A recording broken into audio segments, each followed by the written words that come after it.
Everything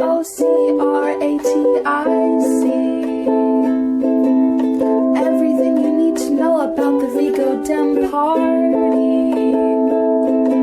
So sit back, relax, and watch from anywhere. Get ready for a chat with a chair. I'm Joe Etling, Chair of the Vigo County Democratic Central Committee. Welcome to Chat with Chair. We're glad you could join us. Hope that everybody had a healthy and safe Labor Day. We want to make sure we here on the chat that we recognize the working men and women throughout our country, particularly those in the Wabash Valley, and in particular those in Vigo County. Thank you for all you do. And again, I hope you had a healthy and safe Labor Day and a whole Labor Day weekend. We've got a great show here this evening. We're glad you could join us, and we're not going to waste any time. We've got a familiar face, a familiar voice with us. Tell our viewers who you are. Hey, Joe. Ross Rawling with WTHI TV. Pleasure to be here tonight with you. Well, we know that you have been kind enough to join us in the past, and we appreciate you coming in and talking with us. Give our viewers an update on what's going on with Ross these days. Just nothing too crazy, right? We're selling air. Business looks good. Businesses are booming. They all say the same thing. Business is great. No supplies, no people.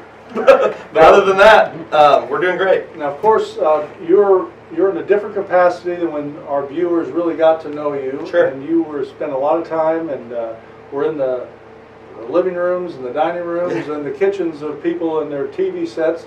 So talk to us a little bit about your career path, how you got there, and what it was that inspired you to follow that path. Sure. Way back in high school, my driver's ed teacher was the girls basketball coach and asked me if I wanted to call a girls basketball game in high school. So I did it, loved it, did a lot of that for Jersey Community High School over in Illinois near St. Louis, and went to college to try and do play-by-play work, and went to Southern Illinois University Carbondale, and just every opportunity that I seemed to have in college kind of took me more into the news side of things. And I graduated in 2009 when the economy was horrific and there weren't any sports jobs in the country. I think there was like 18 when I would check the listings every day. So I applied for all of them, and after about a year, finally, got a call from Susan Dinkle. Didn't know her then like I know her now, but that was 11 years ago, almost to the day. Hard to believe. So worked with Rick Semler for 4 years doing sports, and have since switched into the sales side of things, and do Fork in the Road with Mike Latta, and just kind of try to stay out there doing things. But I tell people all the time, I've kind of got the best of both worlds. I've got the freedom that comes with sales, but still get to scratch that itch. If I want to do a special project, my bosses are all for that, and I have that opportunity. So I don't think a lot of people probably have that in the country. So I'm happy to be here. So did the driver's ed and coach ever tell you what it was that he saw in you that he thought you'd be a great play-by-play man? I don't know. I probably need to ask him that. When I go home, I see him a lot. Friends with my dad and stuff, so I see him out and about quite a bit. But no, he never did. Probably full of it, I'm sure. You remember that first game you called? Yeah, it was rough. Not good. Not good. Were there any memorable moments that you can now look back on and laugh about? Or that was a blur. I did that first game, and we ended up, we revamped the in-gym experience. They kind of started the Blue Crew, which is the student section there now. So we did a lot, from my sophomore year in high school through the end. We kind of revamped the way things were done there a little bit, and had a great time doing it. But called a lot of games. Had a lot of fun. For those who have never had the experience of that type of broadcasting or trying to work towards a play-by-play, what are the biggest challenges for a person doing play-by-play? I think the hardest thing is to try and stay engaged when the game isn't engaging. Calling a great game is easy, right? You just call the action. There's not a lot to it. But when it gets lopsided, the thing doesn't get over any faster. So to try and pull out interesting tidbits, things like that, that's preparation, I think. I didn't do it long enough to talk like I know a lot about it, but I think that's probably the hardest thing is when the game gets uninteresting, how do you stay engaged in it yourself? Because it's easy to disengage, right? You've been to a lot of games. Absolutely. When they get ugly, you kind of check out. That's true. Yeah, that makes it tough for the play-by-play person. So was there a person or persons that you looked up to growing up that you aspired to follow their career? Yeah, I mean, Bob Costas is the guy, right? I mean, he's top of the craft. I've always loved Gus Johnson's work, Okay. but those would probably be the two big ones. And of course, you did that for a period and got into the news sports side of it. Mm-hmm. What were the differences that you found from doing the play-by-play and then all of a sudden now doing the reporting of the events? I mean, I think aside from just you speak for a living, it's completely different. There's nothing similar about it. I mean, a game, you go show up at a game and you're talking for a couple hours. You might have a partner, you might not. You're just going. You prepare for a sportscast is 3 or 4 minutes. Yeah. But most of that work is done leading up to that sportscast. So that's a big difference. Is just when you're calling a game, that's kind of the big bulk of your day. Whereas when you do a sportscast, it's dessert at the end. Like the work is done earlier in the day. So is there a particular call that you had that you trademarked? No, Nothing at all. No, I mean, you came on. I haven't called a game in so long I couldn't tell you if there was or not. There had to be something when you came on. You are looking live. Something when you're leaving off. This is Ross. I really don't know. Round and third, heading to home. Something. Give me something. I don't think so. I don't think so, Joe. I really Hold on on us here. I don't think so. It's been so long. I can't remember anything like that. Well, how about when you were in the sports? Did you have a go-to line? I can tell you a great story about this. This will help you. So my high school graduation party, one of my dad's buddies, his name's Henry, said, when you're big time, I want you to call me out on the air. So my last show, I knew I was going to move into sales. I knew my contract was expiring. I wasn't going to re-sign another talent contract, whatever. So there was golf on that day, whatever. We were calling highlights on a Sunday night. And I said something like, and my buddy Henry back in Jerseyville is a big golf fan. Good night, Henry. And that was the end of the thing. And he still has that clip, and every time I see him, he talks about it and stuff. So that's kind of fun. That's nice. But that's kind of the biggest story I've got about anything I ever did on the air. That's a good story. So those young people out there that have been listening to people like Bob Costas or Ross Rawling, what would be the career path you'd recommend to them, the academic path that you'd recommend to them, the work path that you'd recommend to them to kind of pursue that? I really think, honestly, I think you need to go into college and do the training, take the classes, all that stuff. But I think far more important is to just get in a newsroom, get exposed to people doing it every day, see if they'll let you kind of go along, with them, try it. Go in your spare time, put things together. You're going to be bad. That's just how it works. But that's how you get better, is to be exposed to that every day. Mary Kate rode around with us for a little while and then decided it wasn't for her. So that's what you got to do. Yes. You've got to go in there and see it, try it, get your hands on it a little bit, and then decide. I always tell people you got to love it. It's long hours, weekends, evenings, nights. It's not glamorous like people sometimes think it is, I think so. And that's the perception even when you watch it locally, nationally, internationally. Right. It's a very glamorous Sure. profession. And again, you did a great job, and I know you got a lot of rewards of the relationships you built Sure. and still have, but it's tough work. Yeah, my biggest thing, I met great people. that was my favorite part of the job. The coaches, the players, the parents, for the most part. Present company. Especially you. But, that's the part that's great, But, every Friday night, every Saturday night, every Sunday, I'm on the air until midnight. So now, the one thing that you and Rick been great at, and some of your other colleagues, of course, was particularly on Friday nights, more so football than basketball. But basketball, of course, you were dealing with more difficult weather. But the number of games that you would get to cover and yet get back to the studio and run this very professional, elaborate show with great highlights, great commentary. How'd you do all that? that riding along on a Friday night's fun. A buddy of mine actually just a few weeks ago rode along with one of my colleagues, and I talked to him after. I was like, "How'd you like it?" He's like, "I thought I was going to get to watch a little football, and I didn't." And I was like, "Right." He's like, people don't have any idea how little football you actually watch on a Friday night, because you're in, plays happen, you are out. You got to get to the next one. So, most of the time spent on the road. It's just how it's got to be. You're just on an internal clock. You get better at that as you do it. So end of September, you're on a typical Friday night. How many games are you getting to, and how many miles are you driving? Oh, 3 or 4. You can get to, basketball's easier because highlights are easier to get. They're more common. Right. And you can watch a football game for a half hour and there's 2-yard runs, you know. And I got nothing. I got to get moving. Basketball, you can get in and out in 5 minutes. Okay. So if you can we've got a lot of high schools in our viewing area that are situated like that Highway 54 route where you hit Duggar, Linton, White River Valley, Bloomfield. I mean, those are all Eastern Greens down that way, all within 15 minutes of each other. And then you got to get back to the studio. And then you're back. Yeah, so I always tried to be back by 10 o'clock to go on at 11, Okay. if I could.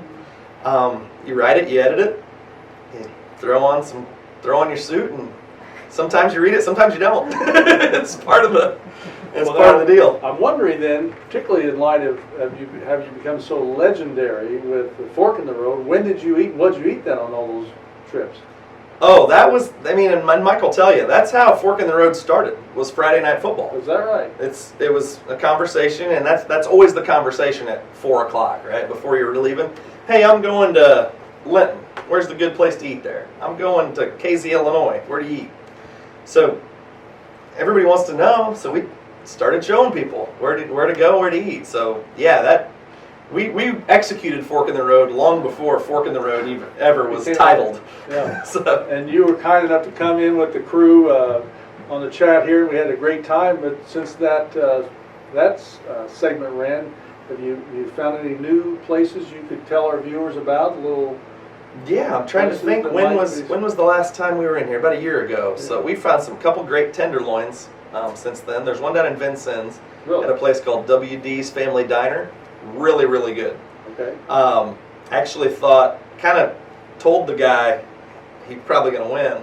Then we went the next day and they had one that was also great. I mean, really? Yeah, and it actually won. It was a place in Duggar called Union Station Cafe. Really?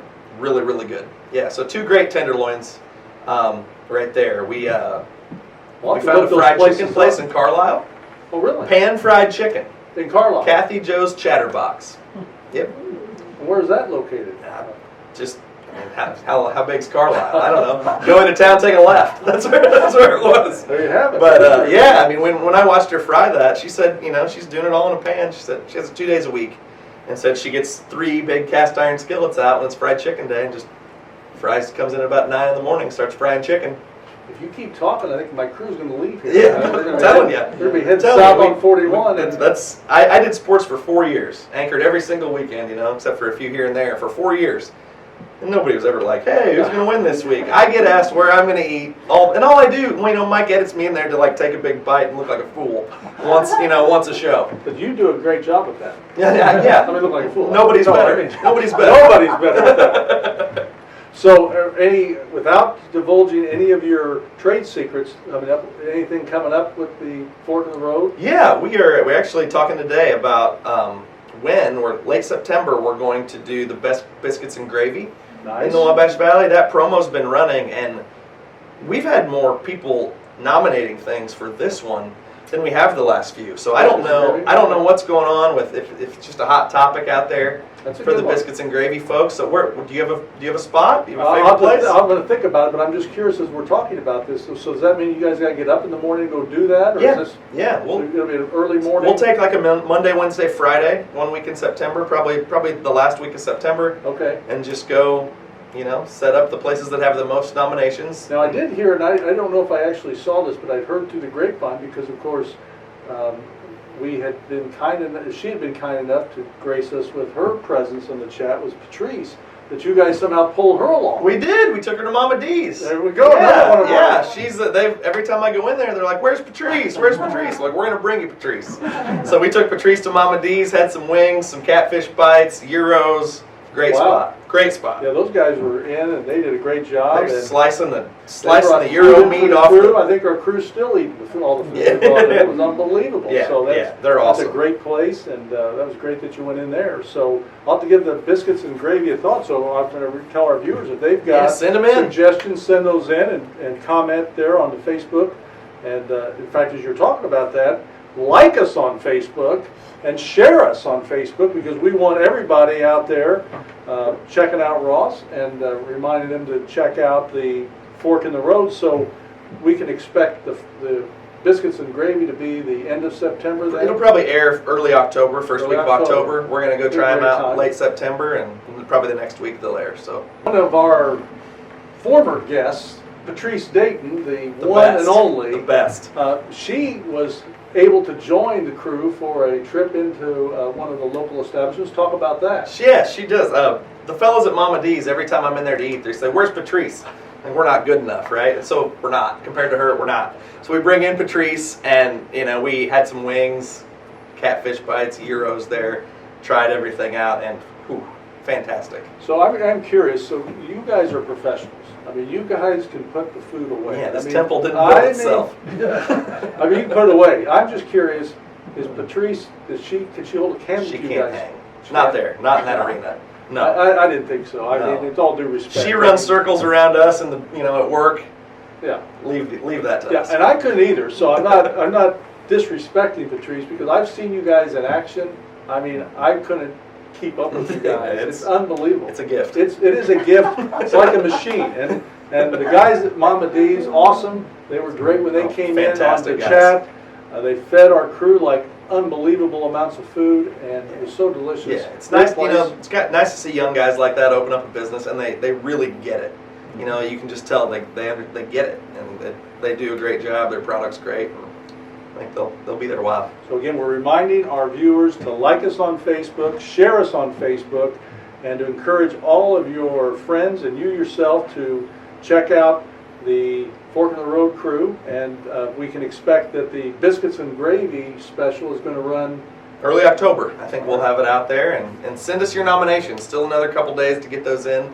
I'll probably start calling restaurants that have the most nominations next week. So We have to think. I wonder if you guys ever maybe like checked out Thanksgiving type.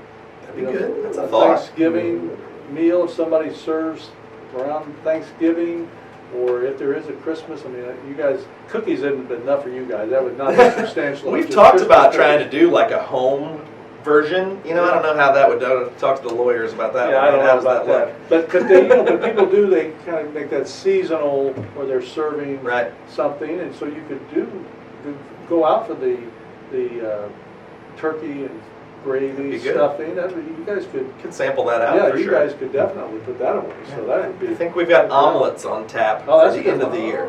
So Excellent one. Yeah, You've never done that. we did it about 6-7 years ago. That's a good one. So I there's only like so that. many foods. I didn't realize how few people do fried chicken.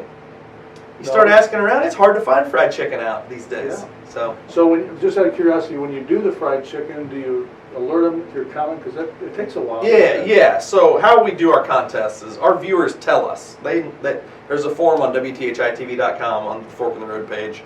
Name, address, send in your favorite place, tell us why. Okay. So we take those nominations, count up who's got the most, the top 3, and then we call those places, tell them who we are, tell them that they've been nominated as having the best whatever it is in the Wabash Valley. Great. And then they always say, what's it cost us? Nothing, a couple plates of food. So we come in and try it out, we give them a segment, and that's the cool part, is some of the stories after that. Yeah. Just some of the booms in business that you see after, 'cause people want to go try the best thing. A little reminder to those business owners out there, so when they call, make sure you say, hey, when are you going to bring Patrice with you? Or, hey, what about Kevin? And then, What about Joe? And what about Joe? Yeah, I mean, I'll come into it. Absolutely.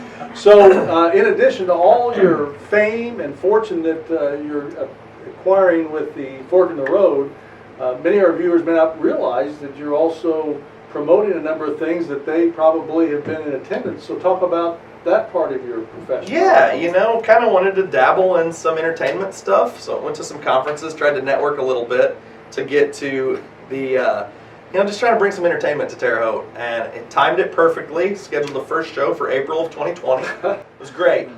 So, Perfect. So we had a show in April. We didn't have it. We moved it to October, then had to move it outside. Had a back-to-back show at the fairgrounds then, but have since in 2021 we did Diamond Rio at the Zora Shrine earlier this year, Very nice. and then did Trace Atkins at the Vigo County Awesome Fairgrounds. show, yeah. So had a couple really good ones, and just kind of it's great to see the mill coming to town too, and also doing that sort of thing. And Tim's got a great facility out there. Just Lee Bryce this weekend, just great stuff. So. it's great to see you in the community, right? You Yes. hear all the time around town there's nothing to do here. Well, now there is. So come and see it, come support it, and we've been lucky. We've had some good. Any other events that are coming up that you'd like to talk to our viewers about? We're working with our friends at the Shrine. They're putting on Mr. Speed October 23rd. That's a KISS tribute act. Okay. So those tickets will be available anytime after Labor Day at the Vigo County Casey's General Stores. Plus they're online at Eventbrite as well. So if you like KISS and you want to see a really close, impersonation of KISS for $20, you can't beat it. Mr. Speed's great. So I recall back in the day, KISS made a trip to Terre Haute. Yes. The Holman Center. Yeah, the KISS Army originated here, right? Absolutely. You founded it, didn't you? I think I might have. I have my tongue exactly, so I can't imitate that again. But yeah, that was back in the day. I mean, I think they big time here. put from what I 10,000 understand. people in the Holman Center to go out and watch KISS. So Yeah, we got to get that place cranking again. There's been so many great shows through the years at the Holman Center, and with the new renovation and stuff, it's just we'll see some big time shows come back. it'd be great to see Ross Rawling with some of his events there. What do you Never think? say never. Never say never. So it would be a tremendous venue.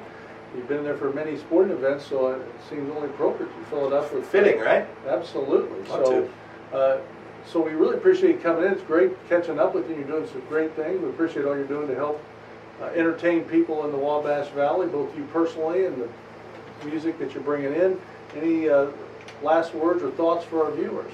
No, just thanks for having me. It's been a great time, and always love talking to you, Joe. So thank you again. Absolutely. Well, thank you very much. We don't want to run you off, but you're welcome to join us. But otherwise, we want to take a break to welcome our next guest in. And again, check out Ross. Again, our viewers are wanting to connect with you. Otherwise, is there a website, email? Sure. Get hold of you? Yeah, absolutely. My email is ross.rawling, ROWLING, at WTHITV.com. And my cell phone, 618-946-1918. I don't care. Call it. There you go. So just don't prank call him, but if you've got some suggestions for Fork in the Road, Yep. let Ross know. If you've got some suggestions for some great acts to bring in, Yeah, let us know. We've stuck to 90s country a lot. There's some thought and theory behind that, but if there are other things people want to see, let us know. that's For great. sure. Well, thanks again, Ross. Great to see you. Appreciate it. Take care. Thanks, buddy. All right, buddy. Good to see you.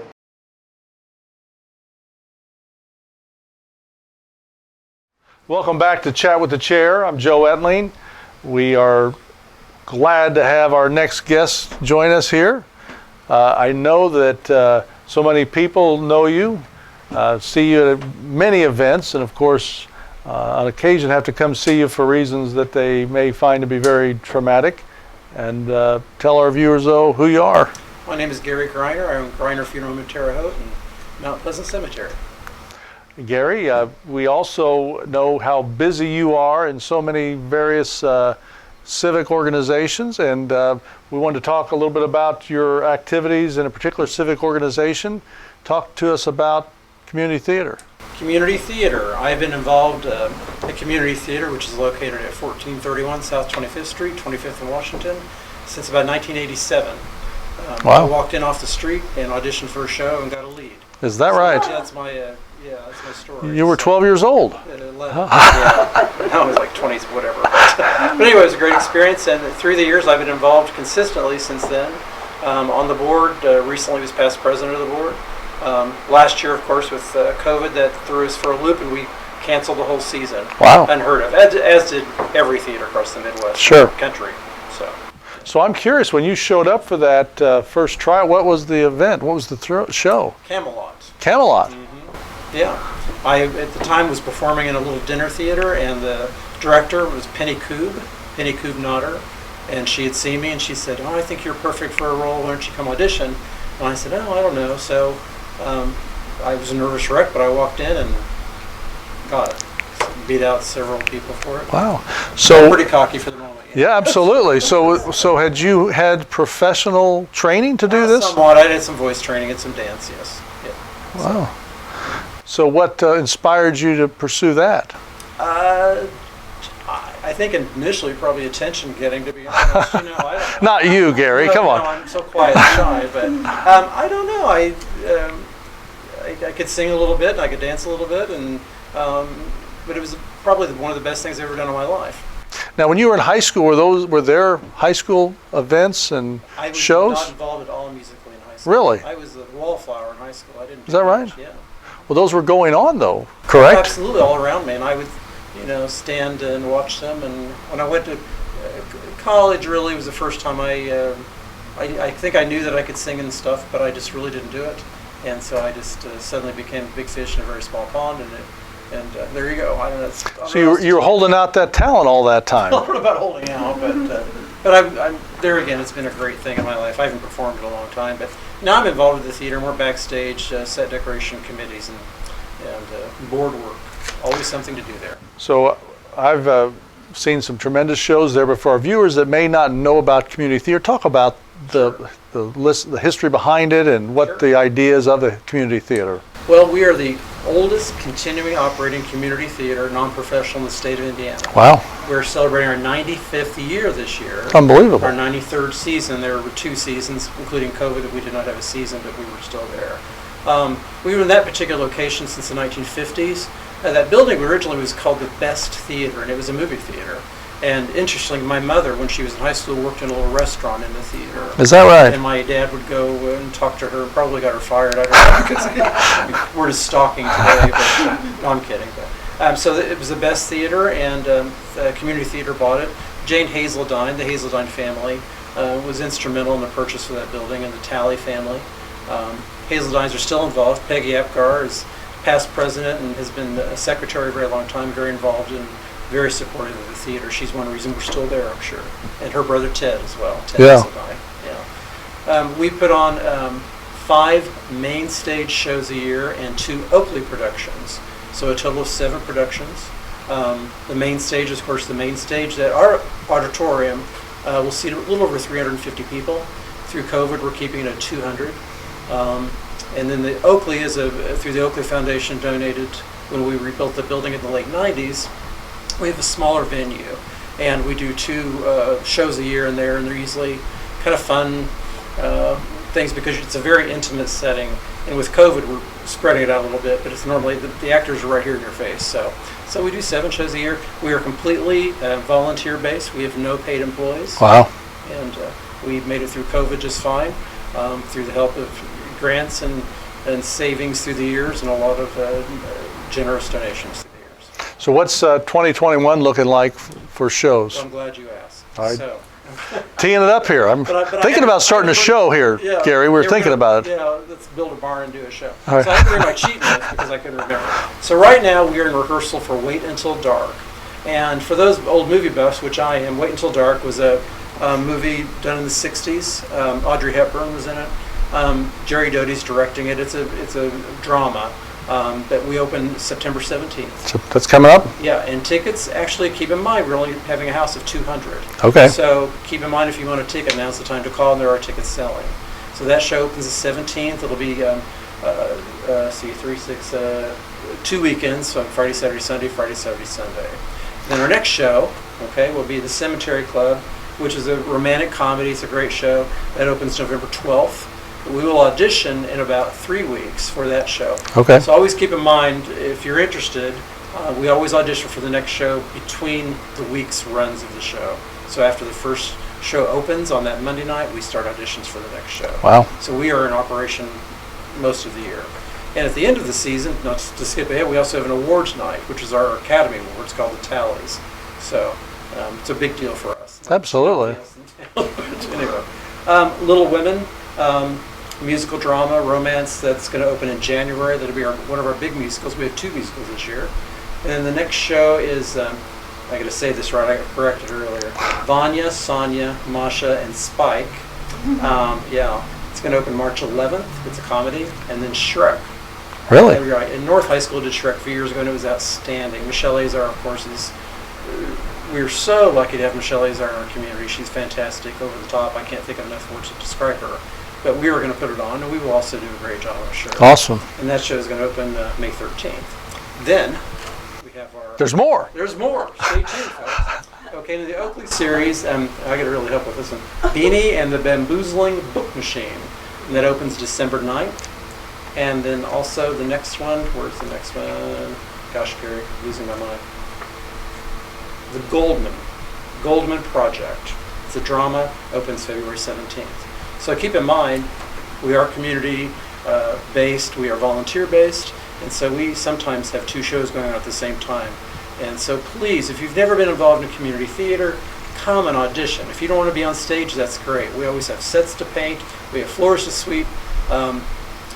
When I auditioned, was in that show in 1987, one of the best things I ever did. I still am very close with my friends. Phil Adler's wife, Patty Adler, and I became a very dear friend through the auditioning of that show. So I'm still friends with her 37 years later. I've seen her act. She's fantastic. Fantastic. She is. And so for our viewers that have never found their way into that building, what would you tell them about that? And like you said, if they think they might have a little bit of the acting bug or the singing bug, what would you recommend to them? I think it's intimidating to walk in cold and do that. Make somebody go with you, and I mean make them. If it was me, I'd say, Joe, I'm going to borrow you for an hour. Just walk in the door with me and sit down. And do that, or reach out to anybody you know that's ever been involved in community theater and say, hey, I'm thinking about it. We are a friendly group. We are very encouraging, all of us. So contact a board member, contact a volunteer, and we'll be glad to hold your hand and walk in there with you. And not being funny, I mean it. So it doesn't require formal training necessarily at all. We are very non-professional, but we put on some outstanding shows. Through the years there, I've seen some shows that I wouldn't be afraid to take anywhere.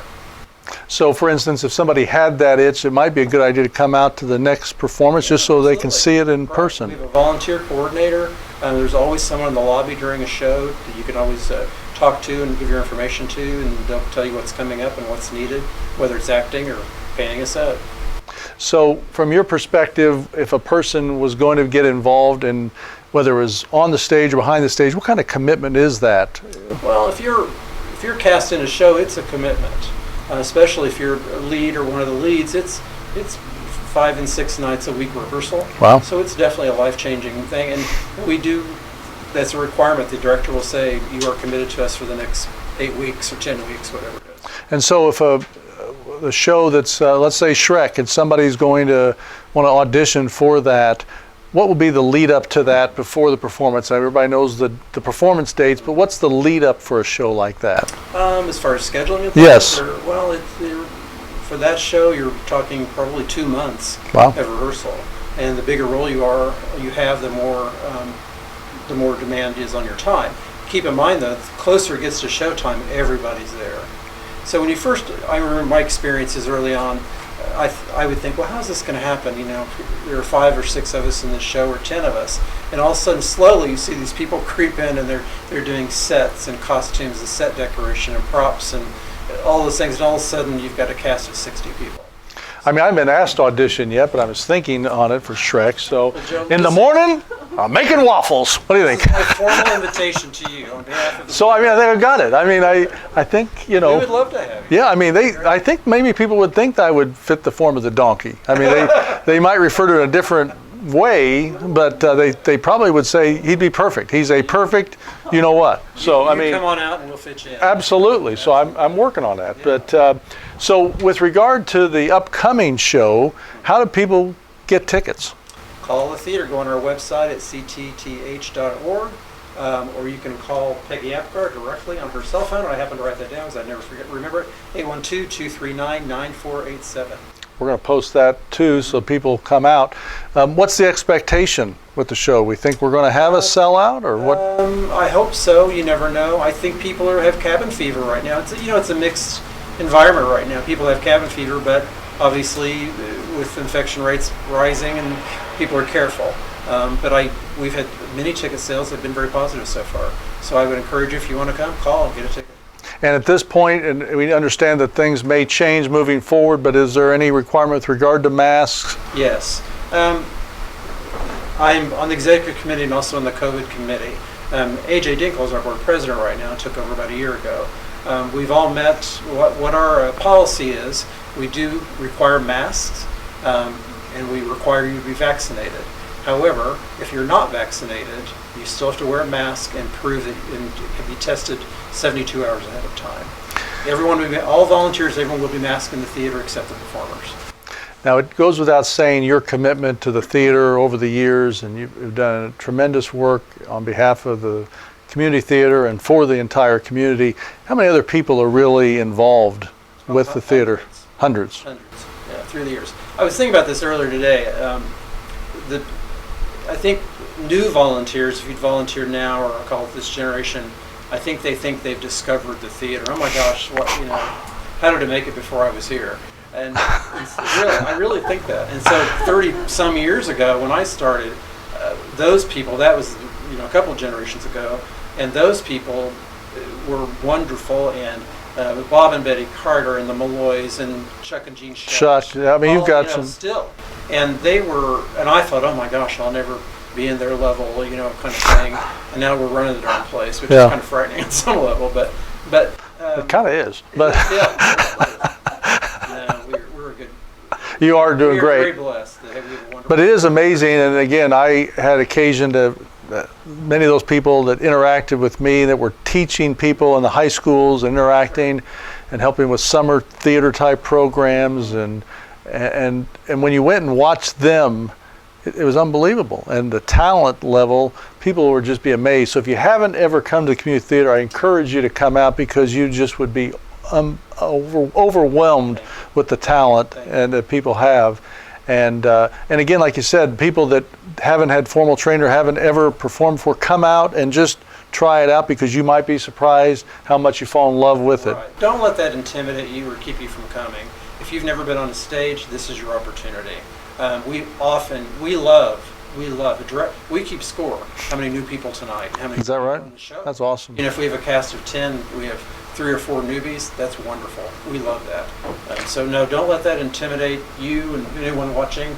Come if you're afraid to come, which I get, but we've all been in that situation. Call a board member, ask a friend to come. Walk in the lobby and say, I want someone to kind of mentor me through this, and we will be glad. So last year was tough for a lot of reasons. Talk about how difficult that was for that building to be dark. It was dark. We were in the midst of rehearsal for the bamboozling show, as I call it, and we were in the midst of rehearsal, and we had to call it. And that was a very, very hard decision. In the 30-some years I've been involved, and many board members like myself, it was a hard decision, but we had to do it. And that theater was dark. We had it closed. Only board members and executive board members could be in the theater during that time. And you had to sign in and sign out. There was really no reason to be in there than to make sure that the pipes hadn't frozen or something. But it was a very traumatic experience. A lot of theaters didn't make it financially. The smaller theaters, the smaller communities that don't have the endowment that we've been blessed to have over the years. We made it, and it was a blessing that we did. And were there ever concern that might not happen? As you say, there were theaters at different parts of the country, smaller communities, that they just shut down because they couldn't withstand that loss of revenue for the year. Well, we weren't too worried about it ourselves, because we knew we could sustain a very long time, years, because of generosity of previous donors. However, a lot of theaters closed, and think about the unemployment at Broadway. We're just a bunch of volunteers. The rest of us went to work, or if you were fortunate to still have a job during all of that.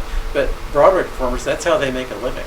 And there weren't enough waiters' jobs because the restaurants were open. It was just a series of events. Yeah. So a lot of people didn't make it. A lot of small, I'm not speaking for anyone, but I do know some community theaters not too far from here are not probably going to reopen for a while. Wow. And Gary, what is from your perspective, and you've seen it from a variety of different angles, but what is your thought about the importance of a community theater in a community? Well, I think it's important at many levels. Ross Rawlings was interviewed recently, as you know, and he talked about nothing to do in Terre Haute. He didn't say that. He said people say that. I hear that all the time. I'm like, oh my gosh, get your head out of the sand. There's always something to do in Terre Haute. And call me, I'll tell you what's going on. Yeah. First Friday's coming up, this Friday. We have a show, community theater open in about a week. There's always, St. Mary of the Woods has a show coming up. ISU Summer Theater ran some interesting programs this summer. We did a Broadway presentation at Fairbanks Park last summer. There's always something going on. So but the importance that it brings to our community, many levels. Personally, it's been a great networking opportunity, a great friendship thing. Sure. It brings a little culture. We do a children's program. We just did one this summer, and people were dying to do it. They were like, oh my gosh, parents and children both wanted to do that. It's a great way to bring art to our community, and that's a very important piece to our community and all communities. Absolutely. And I think it also, with regard to businesses and trying to attract business, that's a component that's important to them as well. We have some wonderful sponsors through the years. Every show has a sponsor, and it's all over the board. Greiner Funeral Home sponsors the show. And There you go. Several years we're sponsoring one of the musicals this year. The bank's TBM products this year are sponsoring. I'm embarrassed to tell you, I can't tell everyone on the spot, but we're so fortunate people just jump up and say, yes, we want to help you. And you're really centralized. Those of you that haven't been into the community theater, it's a centralized building. And no parking is not a problem anymore. We had a campaign a few years ago. We have parking for everyone that wants to come. Nice. And we own several houses around there. We tore down a few and just bought another one. So if we need parking in the future, we can do that. And what's the thought about that location? Oh, we'll never move. Never. I can't speak for. I'm going to say we'll never move. I'm going to go out on a limb. Yeah. So we've had opportunities.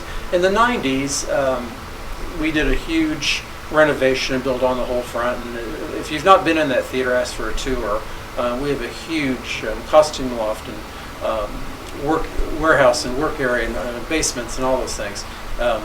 But until the late 90s, we didn't have that. And at that time, I think serious thought was given to, do we want to be at 25th of Washington?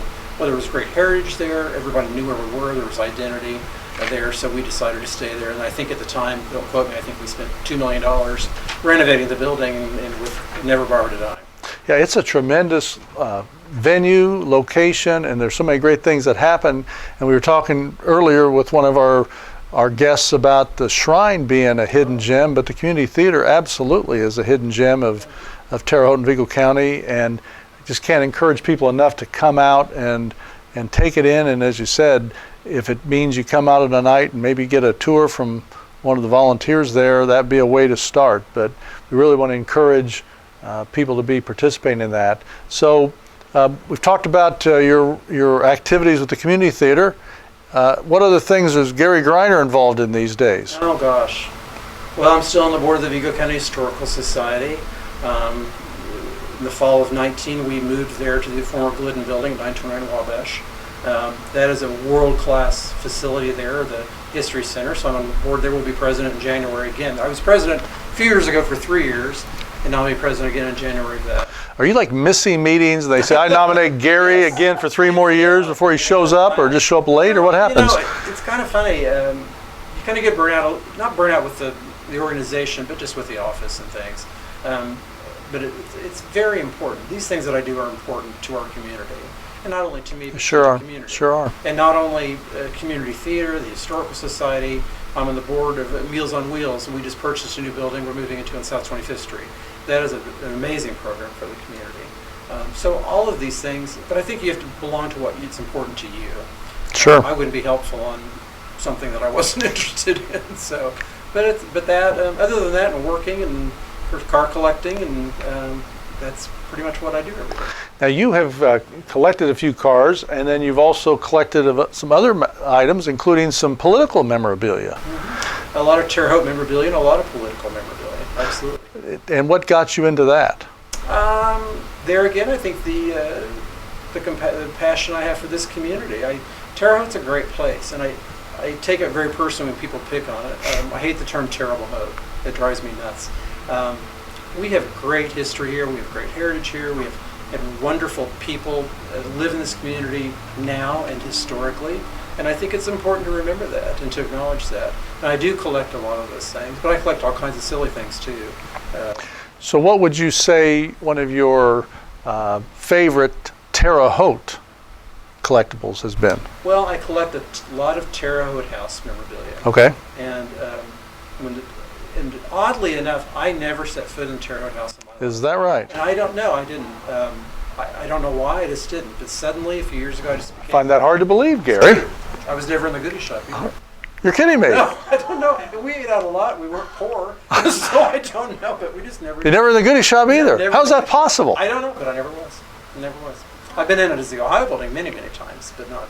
I never was. Well, maybe your affinity about promoting Terre Haute comes from guilt from never being in the Terre Haute House or the Goody. Is that it? Yes. It could be. I mean, Thank you, Dr. Freud. I mean, we just have a lay down on the couch here, and we'll get into this. I mean, that is unbelievable, Gary. I would have never guessed that. True story. This could be the scoop of the entire Chat with the Chair series. And both sides of my family, mother, Wow. father, grandparents, all were very involved. And my great-grandfather was a circuit court judge and attorney here in town, Winfield Fox.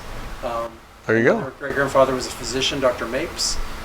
So, I mean, I have a lot of Terre Haute heritage. Yes. Kind of heritage. So, but no, I was never in those places. I'm almost speechless, which I know you find hard to believe, but that's quite the news tonight. I mean, that is very newsworthy. So, so in light of that, you've now acquired some Terre Haute House memorabilia. All kinds of stuff. I'll tell you my favorite Terre Haute House story. All right. So, and Greg Gibson, if you're watching, this is a shout out. I'm sure he is. You know, Greg, he's a regular viewer, as you know. He's going to be. So I'm going to text him. Greg's a great guy, and so talk about instrumental in our community for growth is incredible. He's to be applauded. Anyway. And he's been at the Terre Haute House and the Goody Shop. Yes, so, we'll go ahead. I mean. Yeah. So I wanted.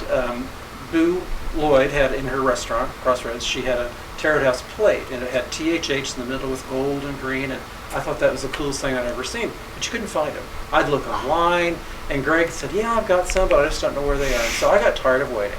And so I looked and looked and looked. But one day I was at work, this has only been about 5 years ago probably, and I went by when Shadow Auction was open, which is now Maple Avenue Auction.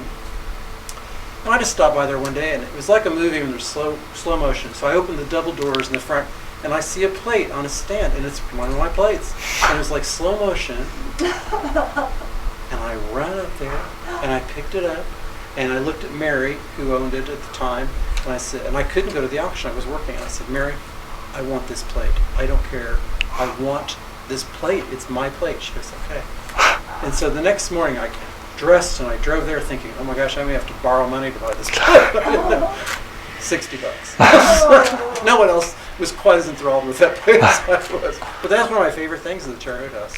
And you've already labeled it your plate, my plate. It's I mean, my plate, back off. it is my plate. It is There my you go. plate. There aren't many of those around. So did Greg ever come through with the plate? No, Greg has not. So if you're watching, Greg, if you need $60, I know where you can get it. For that plate. Yeah, I mean, so But gosh, he's sure he has so many things. But that's one of my favorite Terre Haute that's a good one. How about your favorite political collectible? I have some original photos when JFK visited here in 60, I guess, 59 or 60. I have some the original photos when he spoke at the courthouse right over here. I have some, he also, Vicki Greiner knows this story about Dr. Gossam, who was a surgeon here in town. Yeah. Was a physician when JFK was hurt in PT 109. Everyone knows about the movie. And so he was a physician of his when that happened. So when JFK visited Terre Haute, Dr. and Mrs. Gossam, that lived in 19th Ohio, invited him over for a tea. So I have photos of JFK at 19th Ohio. Is that right? I do. So That's a great those are story. Probably one of my political favorites. Absolutely. That's a great one. How about any photos or leftover? Is that what you're No, I mean I'm curious. Any leftover photos or maybe some biscuits from the Goody Shop? Well, thank you for bringing that up. I have one of the totem poles. There were a set of 10 of those. I do have one of those. Nice. From the Goody Shop. I have an original billboard sign from the Goody Shop. Aren't you glad you asked? I do. And I have a lot of print items, menus, sales tickets, things like that. So were you like being disciplined, you think, by your parents not to take you to the Goody Shop? I mean, I was still, My sister I can't get over this never watched story. this. I don't know. I still can't get over that story. I don't know. And we traveled and we ate out a lot. Both of my parents worked. And I don't know. We went I mean, Holiday Inn all the time. There is not a bigger cheerleader or ambassador for Terre Haute than Gary Greiner. I mean, can you think of somebody? I hope so. I mean, I hope so. and I mean that, I give that the highest compliment, and I am just speechless. Again, I reiterate that you had not ever stepped foot in the Terre Haute House, and more significantly, the Goody Shop. I don't know why. My sister was there a few times. She's a little older than I am. She was there a few times. Well, she's a favorite child, so I mean Well, no, that's that clear. goes without She's saying. The pretty popular. child. Yeah, That goes without saying. Yeah, I mean, I know. homecoming queen and all. I She mean, was homecoming queen. see, I mean, I know we do our research on the chat, and we She don't. was, Yeah. She has a reunion coming up in October. 50 years. Wow. Yeah. She'll be glad you brought that up. I saw her today. Thank you, Gary. Yeah. Now I'm starting to figure out why you never went to the goodie shop. Now it's coming together, Gary. And now the Terre Haute House, in my defense, that closed in '78, and I would have just been started. You have no defense. Okay, I'm just letting you All know. right, beat me up. Go ahead. There's no defense. I mean, but I am impressed too that you volunteered that information, because you could have kept that. I didn't know it was going to be such a Well, I mean, conversation piece. I think it is. I think people will be talking about that. The throngs of people that tune in to Chat with the Chair are going to be talking about this probably more than anything. I mean, well, it's big news in Terre Haute. It may be. it's huge. Yeah, it is huge. Thank you for that. Now your approach about Terre Haute and your affinity and the way again that you promote it and very positive about the community. You've referenced that, but let's talk about it a little more. But I just think that's so important for you, for people that you surround yourself with, for older people, for younger people. Again, talk about that and why that's important. Well, I think the older people and the younger people play two different roles, but they're both very important. I think I learned from, I'm getting older, so there aren't many people older than I am, but my father's 91. He's a great storyteller, yes, praise God for that. He's doing great. I spent today with him quite a while. He is a great storyteller, and he remembers when Terre Haute was really, and the people that come to visit here now don't get what it was. Walking downtown, and it was like New York City, people shoulder to shoulder, the inner urban, how many theaters? We had about 11 theaters, I think, open at one time, 11 or 12 theaters open in Terre Haute at one time. Wow. So I look at that as knowledge. I think it's important for that knowledge to be passed on. Now, when I see young people, especially young people who just moved to Terre Haute, and they're like, oh my gosh, what's going on here? And I say, let me tell you what's going on here. I'll tell you what we were, but I'll also tell you what we are and where to go. Think of what's going on in downtown right now. Oh my gosh, revitalization like unheard of. 12 points. Well, and 12 points. Oh my gosh, that young couple up there, what a great thing they're doing. And of course, my business is located really close to 12 Sure. points. So I feel I've done my part, honestly, with that and continue to do. But they're doing an incredible job, and they're the nicest, I can't call them kids, but to me they're kids, the nicest young people you'd ever want to meet. Absolutely. And full of energy and Sure are. activity. And downtown, when the Historical Society decided to move there, we felt that was a great thing. Think about it, the Swope Children's Museum, and at the time Clabber Girl Museum was down there, and we wanted to be part of that renaissance. And we were, and we really went out on them to Absolutely. buy and build and renovate. So I talk about those places to go and the history on the river. And there's some activity in the river right now. I think that the Jerry Varner is certainly also a very Terre Haute loyal person. She's doing a lot of work at the river to bring some attention to some river projects. And all this project is going on at the courthouse, tying Oh, into the gosh. river. Yeah, It's gonna 200 be- feet from here. yeah. 200 feet from here. It's going to be beautiful when it's all done. No, Terre Haute's been very good to me, and I can't imagine living anywhere else. Well, I really appreciate, and I know our viewers do, all your contributions you're making to the organizations throughout the community, and again, your spirit and your love for Terre Haute and how you embrace that and pass that on to people. It's so important and it's infectious, and I appreciate that. And again, we just want to encourage everybody to have your same approach to things. Any final thoughts for our viewers tonight, Gary? No, I was honored to be asked to come here tonight, and I always enjoy the time that I get to talk about Terre Haute and the things that are important. Well, again, we encourage everybody to come out to the Community Theater in particular, and if you haven't visited the museum, Please do. remind them where that is. That's at 929 Wabash Avenue. Marla Flowers, who is a wonderful, very well-known person in Terre Haute. She's our new executive director starting this month, September. There you go. And so she is going to do great things there. Mary Lee Hagan, Susan Tingley were wonderful. They took us to where we are, and they've retired, and now Marla's kicked in, and she will take us to the next level. So stop in, get a square donut, and Square donut, come on next door, and stop We have next a door. soda fountain, so you Oh, can- really? You can get ice cream. So, oh yeah, absolutely. Well, tell them about that. Well, when you walk into the museum, to your left, the Peggy Hazelton Apgar, she and her husband, who's deceased, they donated the money for it's named after the Apgar soda fountain. And we have light snacks and Coca-Cola products because, of course, Coca-Cola. Absolutely. The Root family. They've been very generous to our cause, but you can do that. Get a square down and come over and have a soda. So if you haven't been down there, stop in. Tell them Gary sent you. Do tell them Gary sent you. Make sure you tell them Gary sent you.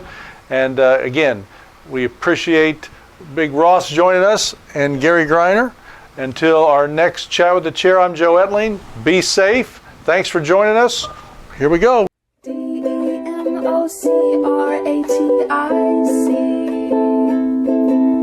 Everything you need to know about the Vigo Dem Party. So sit back, relax, and watch from anywhere. Get ready for a chat.